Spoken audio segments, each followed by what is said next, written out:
Welcome to Making Money. This is Matt McCall. Thanks for joining me. It's the 24th of August, 2023. It's a Thursday. And I got a very special guest coming up on today's show.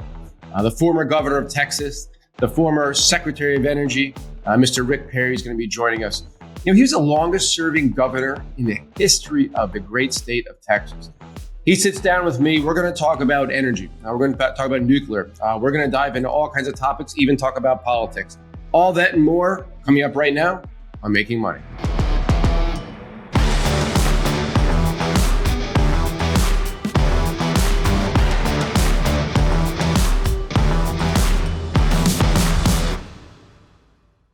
Nvidia may be America's top performing stock after more than doubling this year alone. But if you're holding Nvidia or thinking of buying it to get a stake in the $7 trillion AI market, you're going to want to see Mark Chaikin's new AI prediction first.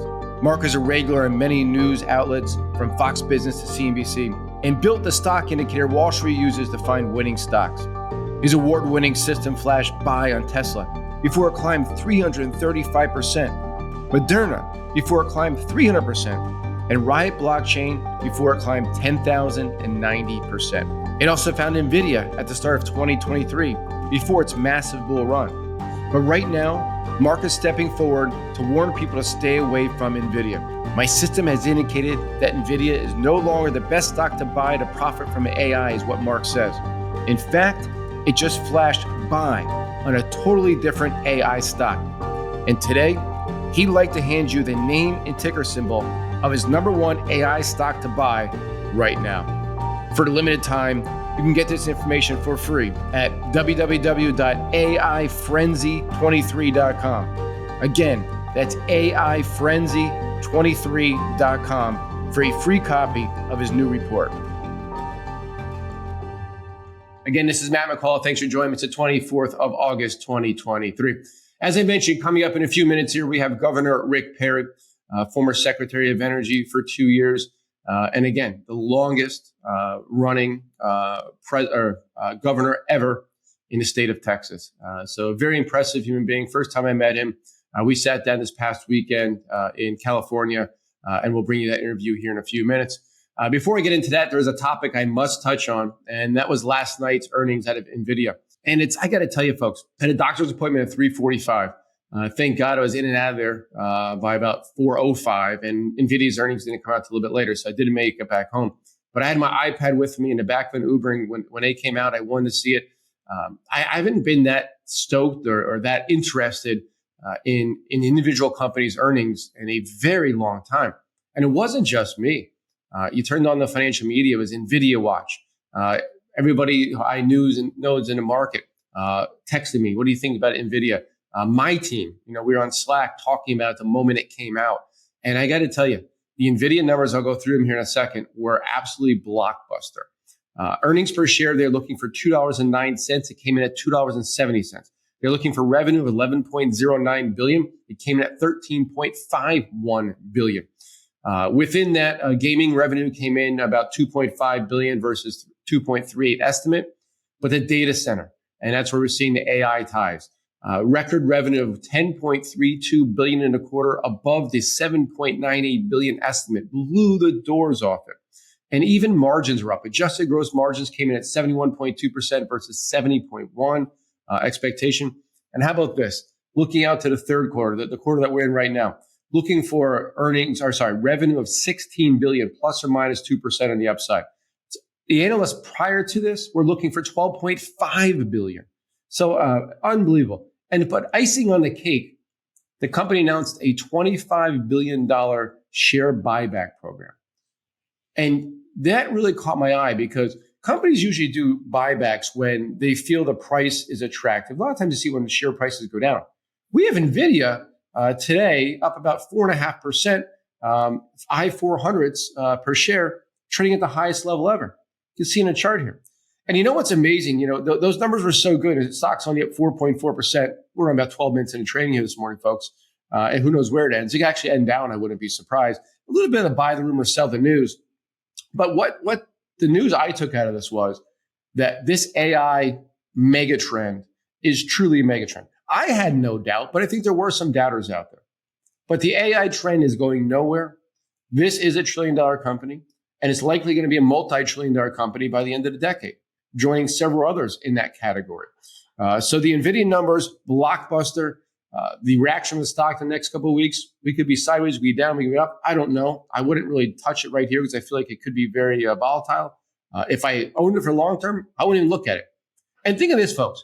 When you say you own a stock for the long term, say it's 10 years. That's 40 earnings reports that you're going to have to go through in those 10 years. You don't buy and sell prior earnings, after earnings. You let it play out if you believe in a trend. And in this trend, I believe. And in this company, I believe, Nvidia. So if I owned it long term, I would not touch it. I would let it go and be very happy right now. Today, it's sitting at an all-time high. There's not much you can say about that. But remember, you don't hit all-time highs every day at the same time. So I wanted to touch on that. And again, that's a blockbuster number, and that's really good for the mega trend that is artificial intelligence. So as I mentioned, coming up here in a few minutes, we're going to sit down with Governor Rick Perry, former Secretary of Energy. And we're going to talk about everything under the sun, energy. And we talk a little bit of politics, ask him about the election coming up. You might be surprised with his answer. But we talk about nuclear energy, SMR, small modular reactors, which I've talked a lot about in the show over the last couple of years. We talk about LNG, liquefied natural gas. I've also talked about that in the show.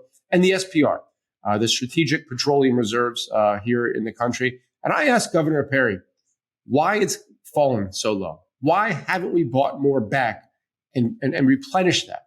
You might be interested to hear his answer. I also asked him, he was a former Secretary of Energy. Who makes this decision? You might be surprised with that as well. But before we jump in, I want to talk about nuclear energy because Governor Perry is going to dive into it. I just want to give you a bit of an idea of where we stand right now with nuclear energy and with uranium. I tweeted out yesterday that the price of uranium is breaking out to a 52-week high. That's very important. NLR, that's the ETF for nuclear energy. There's a couple, it's one of them. That's a market vectors nuclear energy ETF. You can see in a chart here. Yesterday rallied to a 12-year high. It's down about 0.75% this morning, but yesterday rallied to a 12-year high. Those are two stories you're not hearing the mainstream media talk about. You're not hearing them talk about uranium hitting a 52-week high or the nuclear energy ETF hitting a 12-year high. When the market's been pulling back lately, remember, hitting a 12-year high. There's something going on under the scene here.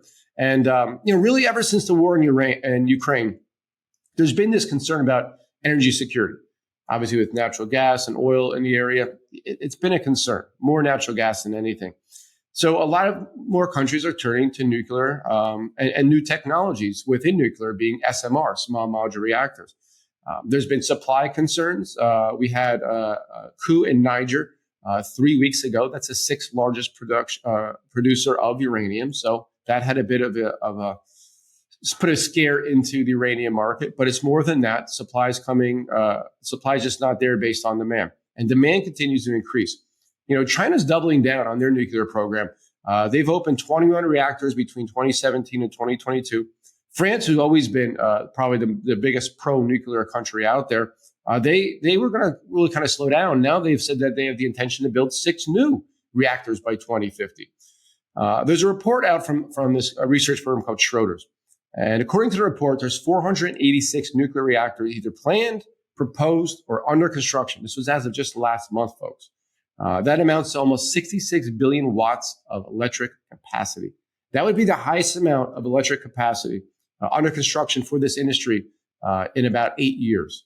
I'm going to show you a couple of charts here, which are pretty neat to see, and it kind of puts it in perspective. You can see here, the U.S. plans to increase their nuclear capacity from 96 gigawatts to 120 by 2035. India, from 6.7 to 20.1. India is going nuts with nuclear energy, and now it's the largest country in the world based on population. Even over in the UK, you see the percentage of energy that comes from nuclear, 15% now, looking to get it to 25. Japan, 6% to 22%. And then we have China from 5 to 10, doubling theirs. This is a real story, and it's countries all around the globe, folks, that are doing it, here in the U.S. and abroad. And that creates demand for uranium. And I got to tell you, uranium prices are only starting to break out, in my opinion. And I'm going to show you here a quick chart of uranium prices. As you can see here on the chart of the uranium prices, it's been going up, continues to go up. And this is after a 10-year lull, folks. There was a lull for 10 years in the price of uranium. And I got to tell you, it looks like this is a long-term major breakout that we're getting into right now. Before we head into Governor Rick Perry, just a couple of things real quick. There is pushback on this, so we have to put in perspective. You have Greenpeace who came out, and of course they're skeptics of it, and they put out a stern warning, and they said there's no place in a safe, clean, sustainable future, referring to nuclear energy. That being said, nuclear is the most reliable source out there because it operates at full capacity, about 94%. When you look at wind, solar, hydro, the wind goes down to the sun goes down, the wind stops, the water stops running. It's not reliable. We don't have the energy sources or the capacity to store this energy. So nuclear, it's clean, it's safe. I don't care what anybody says. I don't get too much into this, but it truly is. It's an amazing source of power. And you're seeing countries around the world expand for a reason. And Bank of America came out recently. They forecast that there's going to be a production deficit of 60 million pounds of triuranium octoxide by 2035. That's roughly equivalent, to give you an idea. That means nothing to anybody. But it's roughly equivalent to the annual output of Kazakhstan, which is the world's largest producer. That's by 2035. The point is, I have numbers that could blow you away. Even the IRA, the Inflation Reduction Act, that came out recently, they gave a tax credit here in the United States for existing uranium facilities. You add all this up, I can make you stacks and stacks of reasons why it's going to go up. But the charts tell the story. Uranium price breaking out, NLR breaking out, and this is still a quiet story. This is something that we're putting out a big report in a couple of weeks. We've been talking about it. We have uranium stocks in our portfolios already, and we're adding more. This is a big, big mega trend that cannot be ignored, folks. And we will not ignore it any longer. But without further ado, let's get into Governor Rick Perry. Let's get his view on nuclear energy. All right, so here he is, Governor Rick Perry, former Secretary of Energy. And I know you'd like to say that you were a grad of Texas A&M as well. So I'll put that in there for you. Indeed. So we're here at that energy conference, and you just gave a speech. And boy, I usually don't take notes when people speak, but I was sitting back there taking a lot of notes. And before we get into the fossil fuels, you brought up a point that I thought was really important, and that's nuclear energy. And you brought up SMRs, small modular reactors. My team, we actually have a couple of publicly traded stocks in our portfolio that are in that space, not performing yet. I think we're years away. What is your view on nuclear energy, and why, and you talked about this in your speech, why are Americans and really people around the world so afraid of it? So I'm a child of the 60s. I was born in 1950. And so I remember those duck and cover exercises that we did. Nuclear war is just around the corner, bad Russia, and they're going to come and attack us, and nuclear power, Hiroshima, Nagasaki, and then you kind of fast forward a little bit, and nuclear power, 3 Mile Island, Chernobyl, Fukushima. So we hear this just over and over again from the mainstream media that nuclear power, although it's zero emissions, well, it's got all of this this danger. It's scary. You don't want in your backyard. So the facts are the old nuclear power had some issues with waste and everything.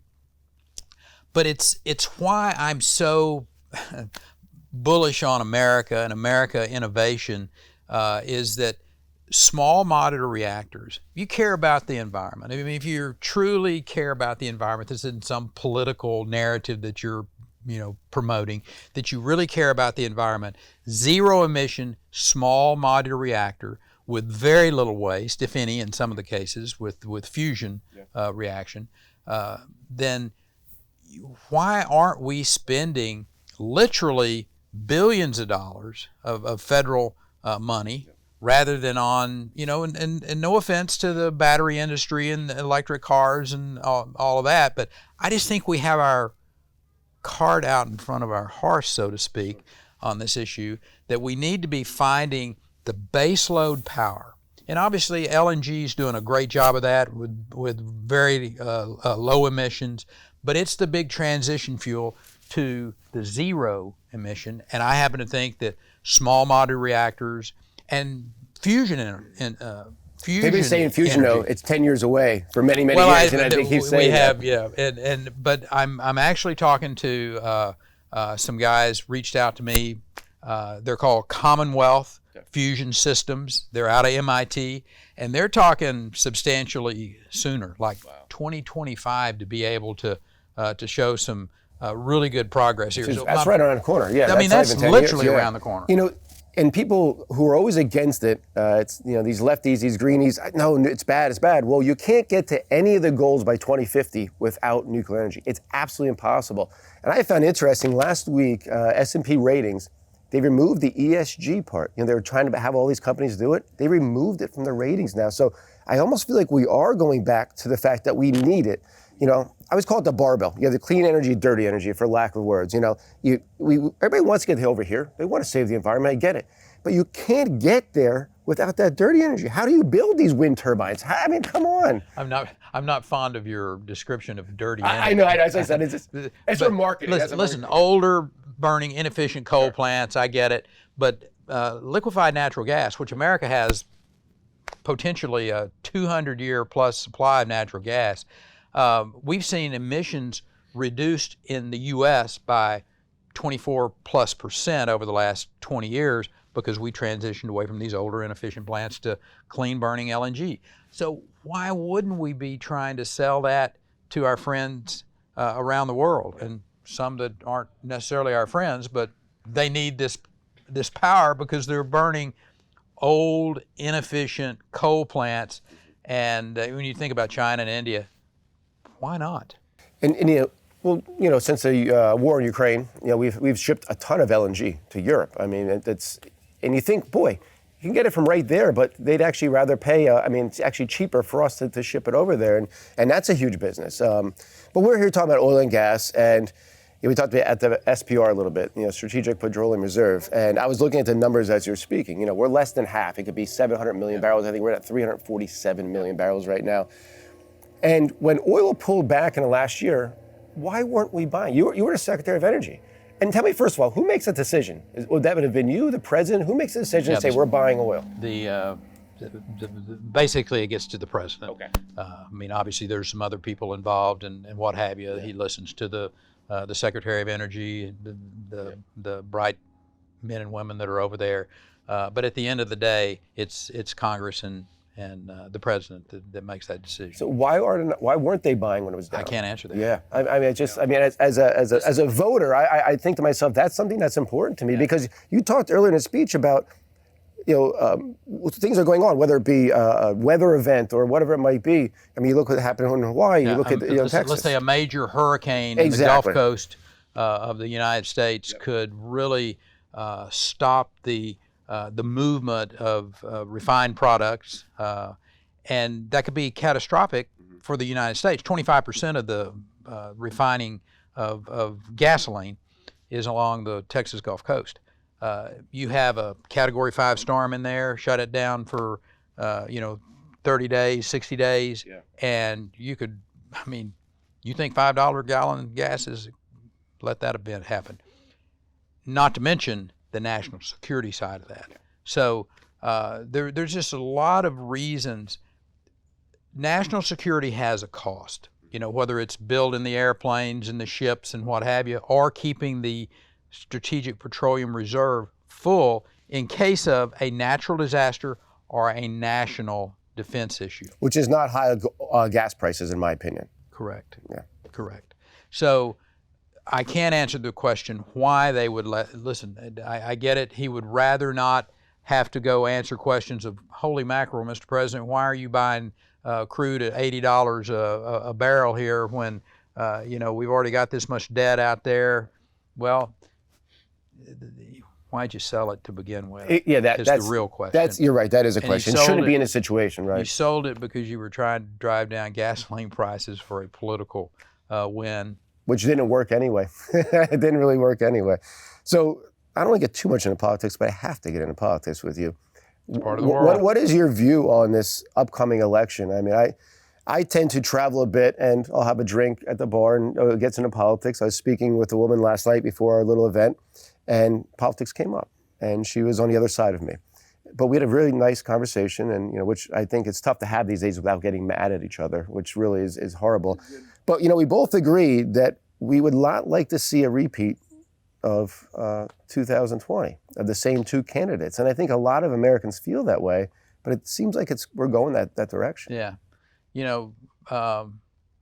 what do they say is spit in one hand and wish in the other one, and see which one gets full quicker. What you may want to do, or what the nice lady that you were talking to may want to see, that may not be the world we live in. How it turns out, I don't know. I don't want to delve into all of the craziness that's going on out there. I think the idea that you've got all of this, the weaponization of our legal system. Mm-hmm. You got to remember, I got indicted as a sitting governor. You may or may not remember that, but for doing my job. And it was obvious why they were doing it. I really worry about the future of our country when we allow the legal system to be used for political purposes. And I don't care whether you're Democrat, Republican, or Methodist. You ought to be substantially concerned about that real corruption, real corrosion of our system. So a little different subject than how's the campaign going to come out, but I just, I would ask people, number one, let's be polite and not hate each other because you got a different view, a different initial on your on your shirt than I've got on mine.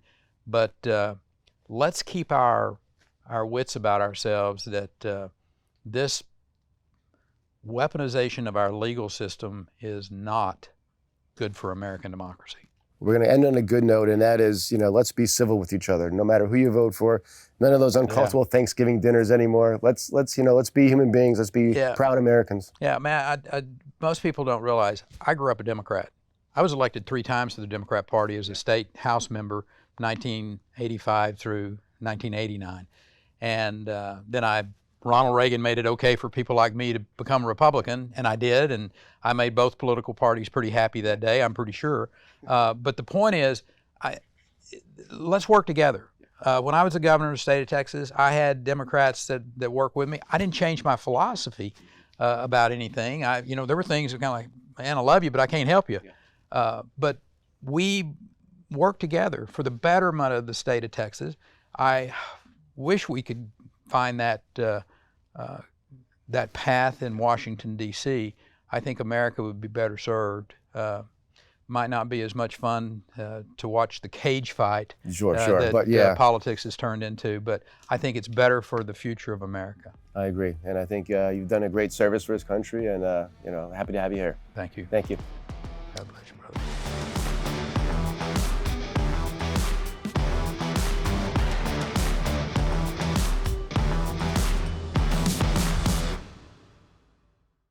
Opinions expressed on this program are solely those of the contributor and do not necessarily reflect the opinions of Stansberry Research, its parent company, or affiliates.